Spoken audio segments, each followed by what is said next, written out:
Hello everybody, welcome to my review for Fear the Walking Dead Season 1, Episode 3, titled The Dog.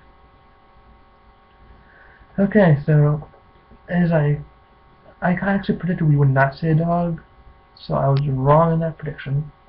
So you can scratch that. It was brief, and yeah, they kind of let it die. And they don't understand what's going on, but I'm going to start off by saying they were not very smart. Because I know, don't jump on top of me because it's, oh, he's not, you should, know that, they're not going to understand it. Yes, I know, they don't understand about the walkers or infected, but they should understand basic rules of human survival in the case of a potential intruder. You see a bloody dog, you know something's going on, and you leave your sliding door open. Who does that? Zombie apocalypse or no zombie apocalypse, you don't do that. That's like saying, hey, come break into my house, come take my stuff. Even if that wasn't a zombie, that's reckless. Because somebody could have waltzed in and taken stuff, or worse, got somebody killed. So, stupid, and he got the dog killed. So,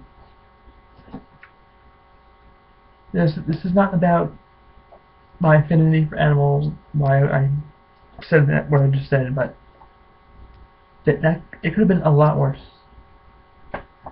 You don't leave your door open like that. In a situation like this, you have to have your doors closed or remain in the house. They could have just stayed in the house.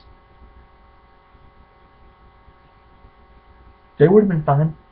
At least waiting for Travis to get home. Then they would have had more people and they could have talked it out, and then, hey, why don't a small group of us, like the guys, like maybe Travis and his son, or Travis and Nick, or Travis and Mr. Salazar, they go. Why don't they go? They could have gone. That would have been a smarter play, I think.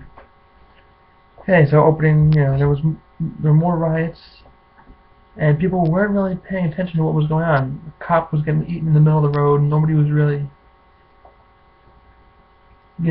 conscious of what was going on. There's been a lot of comments on it that I've been seeing lately. People were saying, and I like this, it's interesting, that the riders and the walkers were almost fighting side by side. Yeah, not really, but it's more of a metaphorical thing. But, the riders are against the police, the walkers are in the police. I don't know. Somebody said that, and I kind of liked it, so I thought I'd throw it in there. And Madison more and more is realizing the truth about the situation, thanks to Nick, that these are not people. Travis still hasn't gotten to that point yet. Daniel Salazar, he knows.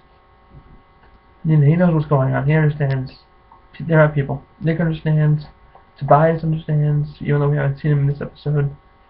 And Madison's finally starting to come around to the idea of, like, hey, it's not, what we're supposed to be doing. There's something's up here. This is not gonna go away anytime soon. She was going to put down Susan, but Travis was like, no, she's still a person, and she almost killed her husband, Patrick, at the end, but was put down by the military, which is interesting. I was waiting for the military presence to come in. We'll see more of that in episode 4, but I was waiting to see what happened with the military, and I'm curious to see how they get overrun, because they got on top of this pretty fast. Since it's only 3 episodes in, the military is already going in, house to house, quarantining, martial law type stuff. So, my best guess as to how military loses control is in the cities. Places like Atlanta, Los Angeles, major cities where there's a lot of people, and it's a lot harder to go house to house. In little suburban and urban settings, the houses are not, yeah, a lot of times they're on top of each other, but you're not searching huge buildings. There's not a lot of corridors and alleyways where walkers can be hiding. So there's not a lot of that. So that was cool, and it seems like we're going to be seeing the military isn't exactly. It's going to be helpful in some instances, but it's not going to be super helpful in others. And from the promos of episode 4, they're not totally going to be helpful. They're going into excuse me, the protocol, following orders, not really caring about people. I'll talk about that more in my review. You know, yeah, they saved Patrick, but then they took him away. Do we know what they did with him? No, their response was he was covered in infected blood. Are they going to kill him? Are they going to quarantine him? What are they going to do with him? And I love. Madison was very smart. She didn't tell them the whole truth because she knew what their response would be.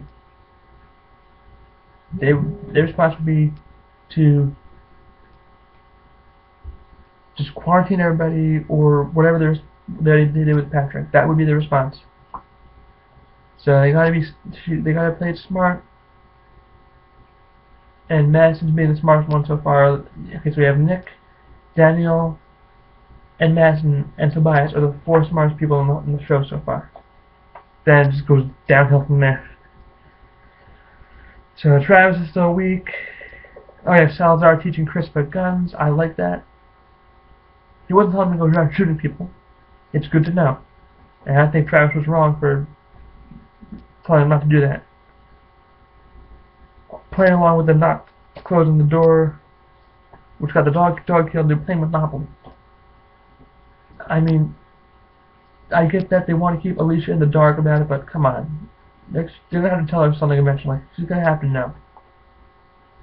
She even broke down saying that's not what Matt is. And she even elbowed Chris as he was saving her.